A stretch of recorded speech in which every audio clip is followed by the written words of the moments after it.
सिंह नगर जनपद के एसएसपी दलीप सिंह कुंवर ने डिबडिबा रामपुर जनपद निवासी नवदीप सिंह की हत्या की झूठी खबर फैलाने वालों को कड़ा संदेश देते हुए अपना बयान जारी किया है।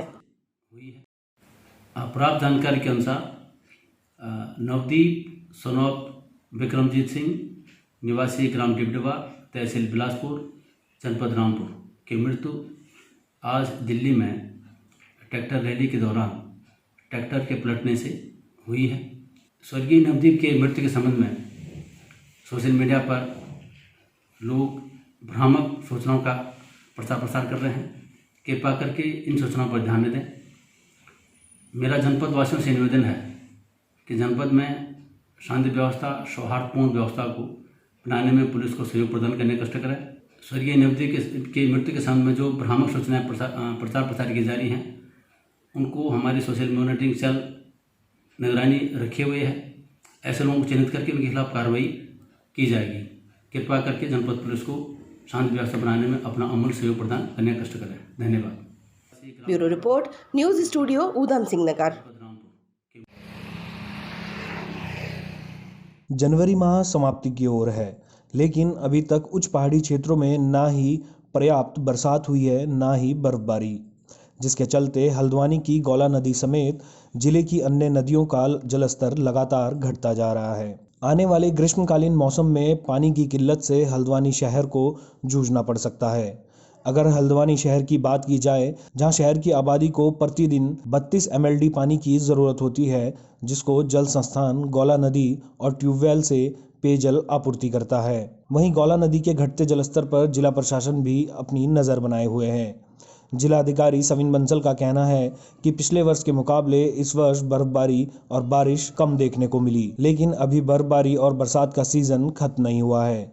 यह उम्मीद जताई जा रही है कि जल्द ही बर्फबारी और बारिश होगी, जिससे नदियों का जलस्तर बढ़ेगा। नैनीताल शहर और हल्द्वानी शहर के पेयजल के लिए प्रशासन उपाय करने में जुटा हुआ है। अभी हमारा क्योंकि स्नोफॉल सीज़न ख़त्म नहीं हुआ है, ये अवश्य है कि लास्ट ईयर के कंपैरिजन में हमारी प्रेसिपिटेशन कम रही है, चाहे स्नोफॉल के रूप में चाहे रेनफॉल के रूप में। हमारा लेक लेवल्स जो रैशनिंग भी हम कर रहे हैं, उसके बावजूद भी जो लेक लेवल्स अगर हम कंपेयर करें सेम मंथ्स का प्रीवियस ईयर में, मतलब मीन्स आज जनवरी चल रहा है, तो जनवरी 2020 से अगर हम कंपेयर करते हैं तो हमारे लेक लेवल्स कुछ हद तक डाउन हैं। लेकिन नैनीताल टाउन में तो हम रैशनिंग को थोड़ा सा और मैनूवर करेंगे, जिससे हमारे आगामी समर सीज़न में इसका प्रभाव ना पड़े और जैसे जो पॉसिटी होती है पानी की वो ना हो। Bureau report, news studio, Nainital.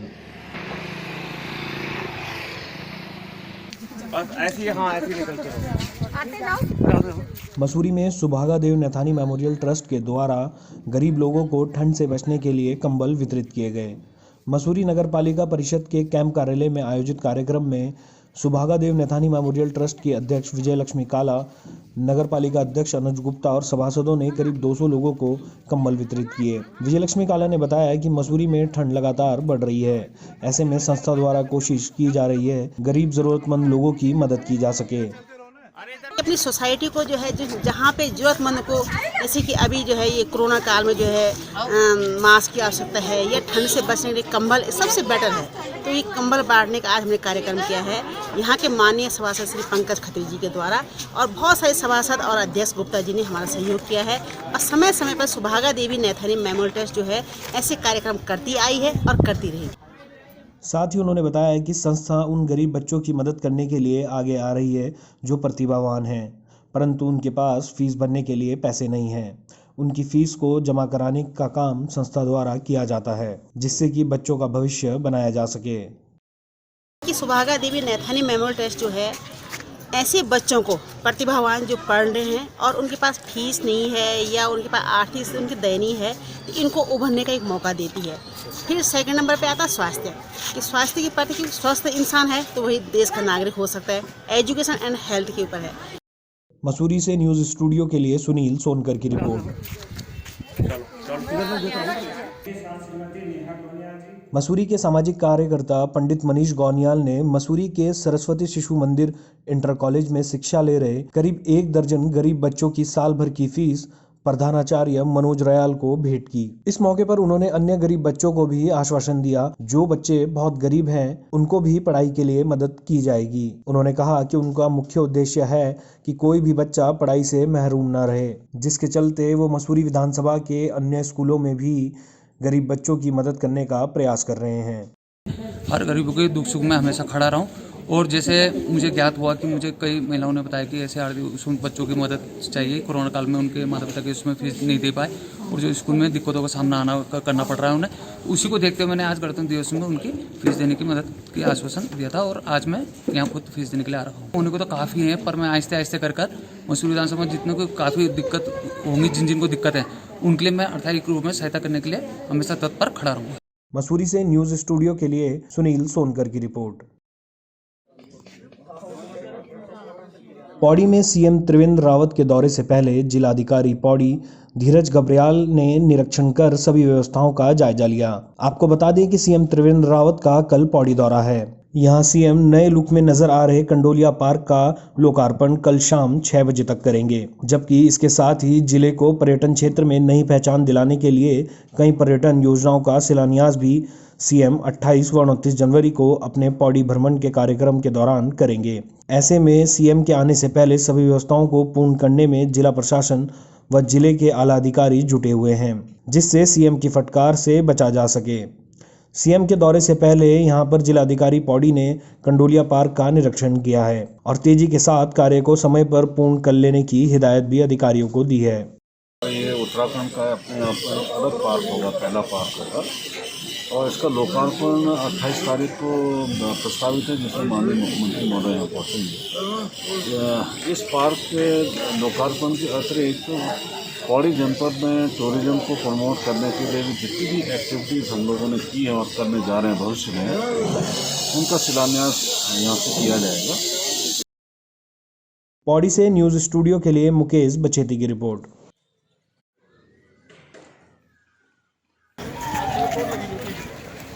पूर्व मुख्यमंत्री हरीश रावत आज हरिद्वार दौरे पर रहे। हरीश रावत ने सबसे पहले हर की पौड़ी पहुंचकर गंगा स्नान किया और मां गंगा में दूध अभिषेक कर पूजा अर्चना की। इस मौके पर हरीश रावत ने राज्य सरकार पर हमला बोलते हुए कहा कि मैं पहले से कहता आ रहा हूं कि मेले के दौरान केंद्र और राज्य की सरकार दोनों ही कुंभ मेले की उपेक्षा कर रही हैं। उन्होंने कहा कि इस बार कुंभ मेले के दौरान अस्थायी प्रकृति के कार्य हुए ही नहीं हैं। लक्सर से लेकर देवप्रयाग तक का कुंभ क्षेत्र अस्थायी कार्यों से वंचित है। आज आया ही गंगा माँ के दर्शनों के लिए और अखाड़ों में प्रणाम करने के लिए। मैंने पहले भी कहा कुंभ की उपेक्षा हुई है दोनों सरकारों से, केंद्र भी राज्य सरकार से। आप देखिए स्थायी प्रकृति के कोई काम लगभग हुए ही नहीं। लक्सर से लेकर के देवप्रयाग तक का पूरा कुंभ क्षेत्र स्थायी प्रकृति के कार्यों के उससे वंचित है। वहीं उन्होंने कहा कि राज्य सरकार ने तो मेले की अवधि और पर्वों को भी कम कर दिया है। दोनों सरकारें मेले को औपचारिकता बना देना चाहती हैं, जिसको लेकर आज मैं अपना दर्द बयां करने आया हूं। मैंने गंगा में स्नान करके अपनी व्यथा मां गंगा और देवी देवताओं को सौंप दी है। हरीश रावत अखाड़ों में जाकर साधु संतों से भी मुलाकात कर रहे हैं। तो कुंभ क्षेत्र का विस्तारीकरण नहीं हुआ और अवधि घटाई गई और जो पर्व थे उनकी संख्या घटाई गई और आज ये कुंभ को केवल औपचारिकता बना देना चाहते हैं। जो केंद्र सरकार की गाइडलाइन है उसके बाद तो अब बिल्कुल साफ दिखाई दे रहा है कि यदि जन दबाव नहीं पड़ा, मैं नहीं चाहता कि कुंभ कार्यों में कुछ हमारे लोगों को शिकायत हो सकती है। ये हरीश रावत देखो चला आया कह रहा है, मैं हरिद्वार के लिए कह रहा हूँ, मैं उत्तराखंड के लिए कह रहा हूँ, मैं कुंभ की भव्यता के लिए कह रहा हूँ, क्योंकि हमारी सभ्यता का कि हमारे पास कुंभ के रूप में धरोहर है, तो वो धरोहर जितनी शानदार होगी उत्तराखंड की शान उतनी ही निखरेगी। इसलिए मैं वो दर्द बयां करने आया।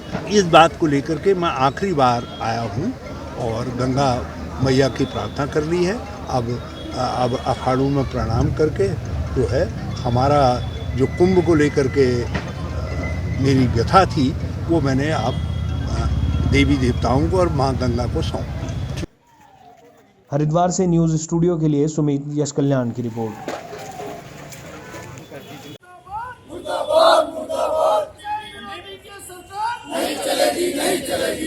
गणतंत्र दिवस के अवसर पर नई दिल्ली में किसानों के बवाल के बाद किसानों पर हुए लाठीचार्ज के विरोध में कांग्रेस ने आज देहरादून में केंद्र सरकार का पुतला दहन किया। प्रदर्शनकारियों ने पुलिस की ओर से किए गए लाठीचार्ज का जमकर विरोध किया। महानगर कांग्रेस अध्यक्ष लालचंद शर्मा के नेतृत्व में कांग्रेसियों ने एसले हॉल चौक पर जमकर नारेबाजी की। साथ ही उन्होंने सरकार से नए कृषि कानून को वापस लेने की भी मांग की। हमने कहा ना, हम राष्ट्रवादी हैं क्योंकि इस देश के राष्ट्र के निर्माण के अंदर कांग्रेस की भूमिका रही है और जो लोग राष्ट्र के खिलाफ रहेंगे हम उनके खिलाफ हैं। हिंसा के साथ कांग्रेस कभी नहीं रही है, लेकिन कांग्रेस हर उस आदमी के साथ है जिसने जो है न्याय की बात करी है, देश को तरक्की उन्नति के लिए ले जाने के लिए काम करा है। Bureau report, news studio, Dehradun.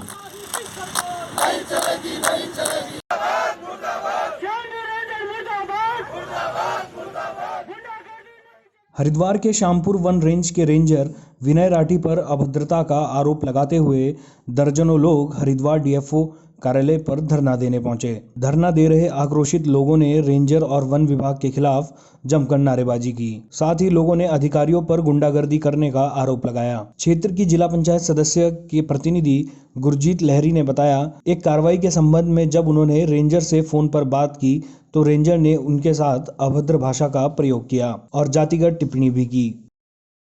Shyampur range में एक विनय राठी रेंजर हैं जो तैनात हैं। लगभग 6-7 महीने से वो वहाँ पोस्टेड हैं। अभी हाल ही में एक घटनाक्रम हुआ, ये किसी टीम के साथ कटेबड़ की ओर गए थे जहाँ इनका क्षेत्र भी नहीं है। वो चिड़ियापुर रेंज के अंतर्गत आता है कटेबड़ गांव। तो वहाँ एक हमारा भाई है छोटा, साथी के साथ इसने भाई के साथ बदतमीजी अभद्र व्यवहार किया कि डंडा घुसा दूंगा या ओ सरदार करके जाती हुई टिप्पणी करी। तो उसका फ़ोन मेरे को आया। तो रूटीन में जनप्रतिनिधि का प्रतिनिधि होने के नाते हम लोग सारा दिन क्षेत्र की समस्याओं को लेकर के निरंतर प्रयासरत रहते हैं कि सुलझाने के लिए। उसी में रूटीन में मैंने इनको फ़ोन किया तो वो मेरे ऊपर ही आग बबूला हो गए और मुझे कहने लगे कि मैं क्लास 2 ऑफिसर हूँ, आपकी हिम्मत क्या, और तो असली सरदार नहीं है, तो नकली सरदार है।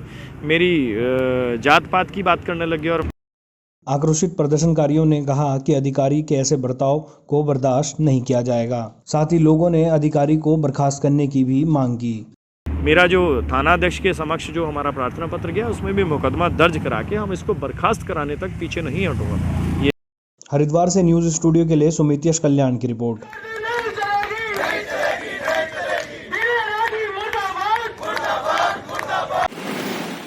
कोरोना काल में स्वास्थ्य विभाग ने 35 लग्जरी गाड़ियों पर 3 करोड़ रुपया खर्च किया है और यह पैसा तब खर्च किया गया जब स्वास्थ्य विभाग बड़ी बदहाली से जूझ रहा है।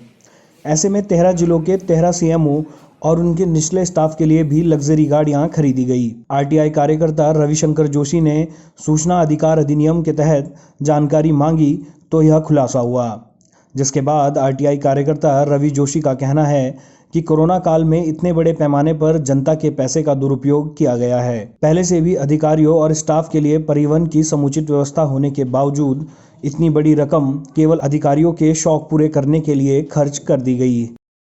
मैंने एक आरटीआई से देहरादून स्वास्थ्य विभाग से मांगा था कि कोरोना काल में स्वास्थ्य विभाग ने कितनी गाड़ियों का क्रय किया हुआ है। तो उसमें जो जानकारी आई है तो उसमें जो स्वास्थ्य विभाग ने अपनी अधिकारियों के लिए लग्जरी गाड़ियाँ खरीदी गई हैं।